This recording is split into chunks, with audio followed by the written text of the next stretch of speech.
All right, let's get into it. Today, we're cracking open the expert's toolbox for what we call advanced risk assessment techniques. So, we all know the standard risk matrix, right? That simple grid of green, yellow, and red. It's a solid starting point for pretty much any project. But let's be real, in a world of complex cyber threats, fragile supply chains, and all sorts of interconnected chaos, is that simple grid really enough? The risks we face today are bigger, they're faster, and they're way more connected than ever before. And that demands a much more powerful set of tools. So yeah, it's definitely time for an upgrade.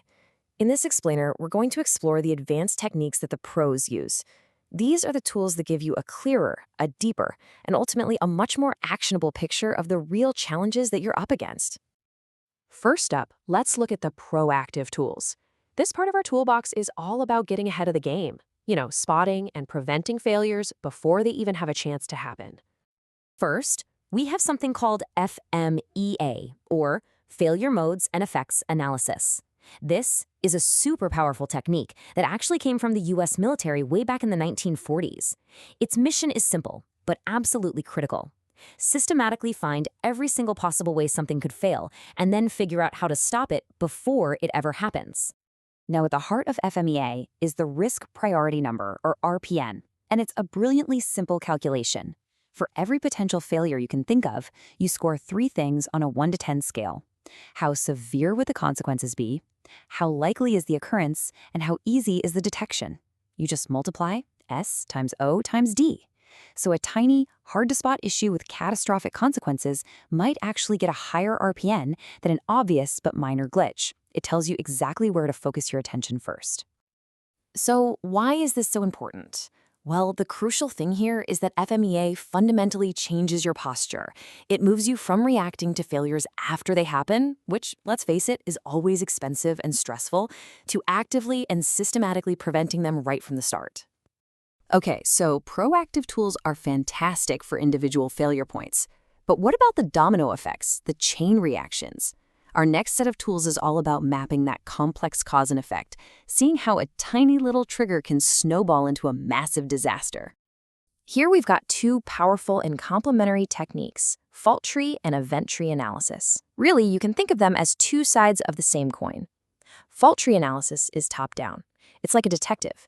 It starts with a major failure, like a total factory shutdown, and asks, how on earth could this happen? Working backward to find every single root cause. Event tree analysis is the exact opposite. It's bottom-up.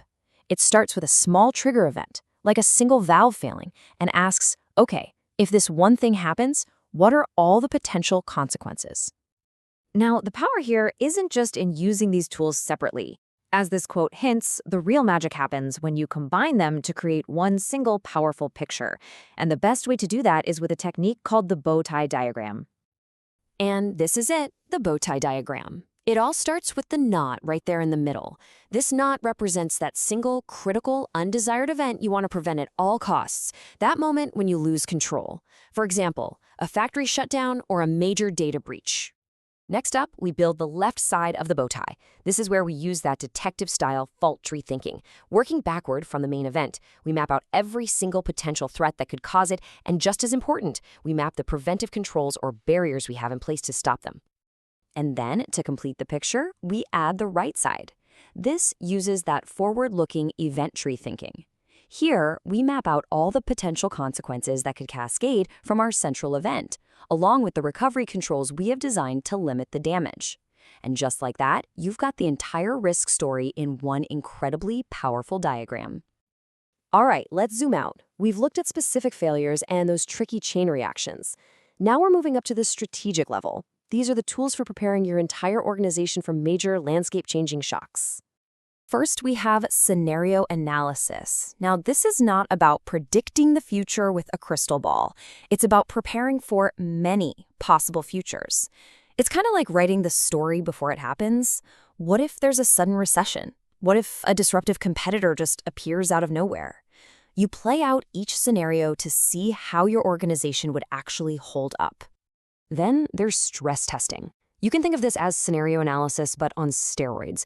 It's less about broad stories and way more about sudden targeted shocks. You focus on the extreme but plausible. What if inflation hits 20%? What if our main supplier just vanishes overnight? You're deliberately trying to break your system on paper so you can find and fix those weak points before reality does it for you. So, when you get right down to it, what you're doing with these techniques is pressure testing your strategies and your entire organization's resilience.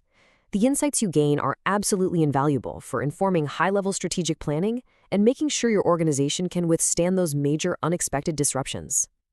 And finally, let's take a quick peek into the future, because the next frontier of risk assessment isn't just about better processes. It's about powerful technology that is completely changing the game.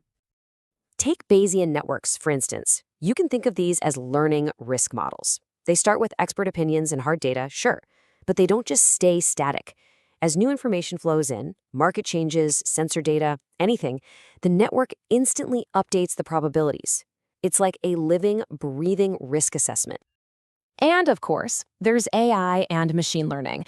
I mean, these systems can analyze millions of data points in seconds to find those tiny, subtle patterns that signal a coming threat, the kind of needle in a haystack that a human analyst could so easily miss. It's all about moving from just reacting to actually predicting. And this one is just fascinating. Digital twins. Imagine creating a perfect, virtual, real-time replica of a physical asset, like an entire factory or even a power grid.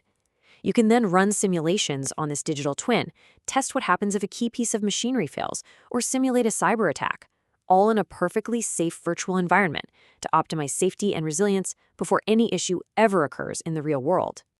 So after all that, what's the big takeaway here? It's that there's no single magic bullet. The art of advanced risk assessment isn't about mastering just one tool. It's about knowing which tool to pull from the toolbox for the right job, right? You wouldn't use a sledgehammer to fix a watch, in the same way you'd use FMEA for a production line, but complex scenario modeling for a billion-dollar merger. The goal is always the same: get the right insights to make the smartest call. So as we wrap this up, think about your own world, your industry, your team, your next big project. Which of these tools could be a total game changer for you? Is it the systematic prevention of FMEA, the strategic foresight you get from a stress test, or maybe even the incredible predictive power of a digital twin? The right tool won't just help you manage risk, it could completely transform how you prepare for the future.